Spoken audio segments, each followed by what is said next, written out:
Now to our Aladdin's cave. John Bly from the Antiques Roadshow explores a hoard of valuables and a few not-so-valuables recovered by police. John.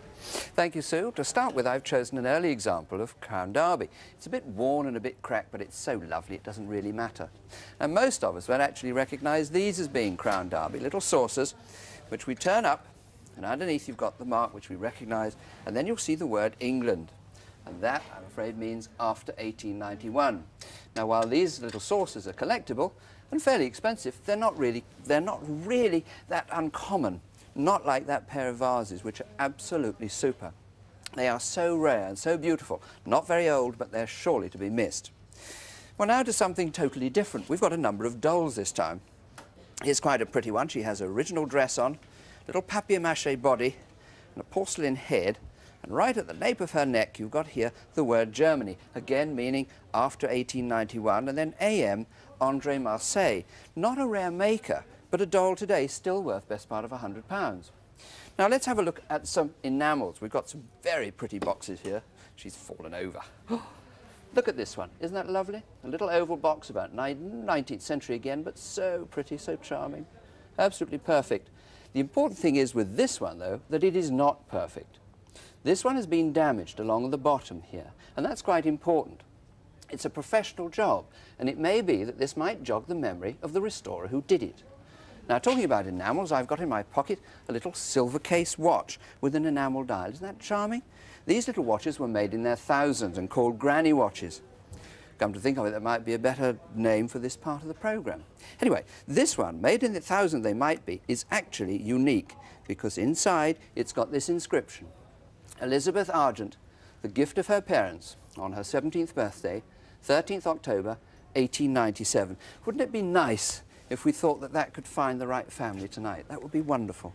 Now, by now, you'll have realised that most of the Aladdin's cave this month is jewellery. On this table alone and around us, we've got over £250,000 worth tonight. Irrespective of the value, I picked out these. I think these are absolutely so smart and so lovely. Look. A little pair of lorgnettes, about 1920. So elegant. I really don't know what they're worth, and it doesn't honestly matter. Somebody must recognise those. And I suppose, really, we ought to complete the picture by giving you the most expensive single item we've got, which is this emerald and diamond pin. That has been recently valued at £15,000. So, let's hope there's something there that will jog your memory. If so, ring us now at Crimewatch. Well, you must know the number almost by heart by now. If there's anything you do recognise or think you do, 01811 8055. That's 01811 8055. Now to our Aladdin's cave, property that might be yours. In our first 2 years, Crimewatch viewers have reclaimed hundreds of treasured family heirlooms and over £250,000 worth. Here's John Bly. Thank you, Nick. Well, as it's our second anniversary, we have two collections tonight. The first is of clocks. Here's the earliest one, which is rather a good late Regency mahogany case bracket clock. I love this sort of swept pagoda top. And look at this fine quality foliate carving. I really rather like that. Typical 1830s. From about 1880, much later in the century, we've got a marquetry one here, engraved and etched in the classical manner. And another type of marquetry is here.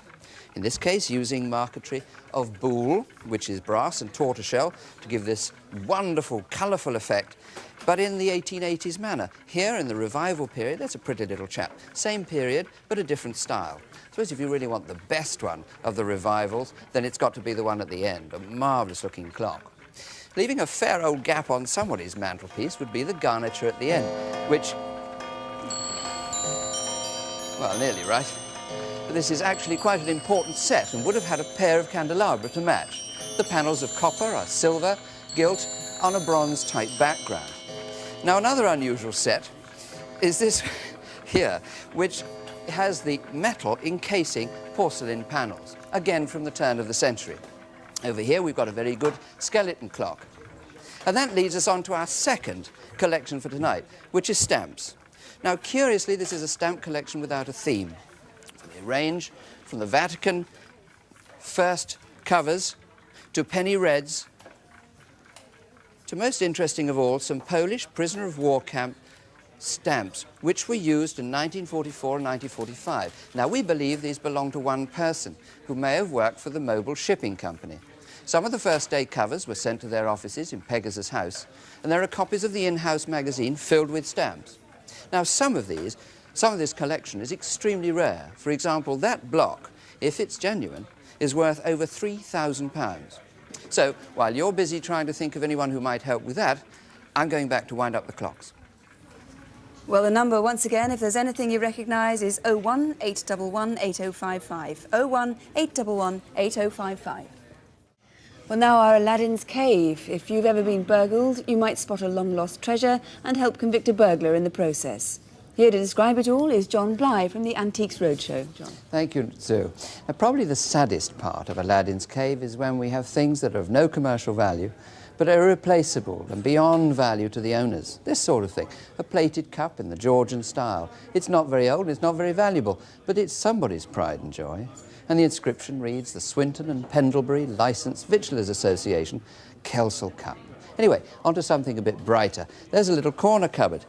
I suppose it was made about 1900, and it's continental, and certainly any corner would look different without that.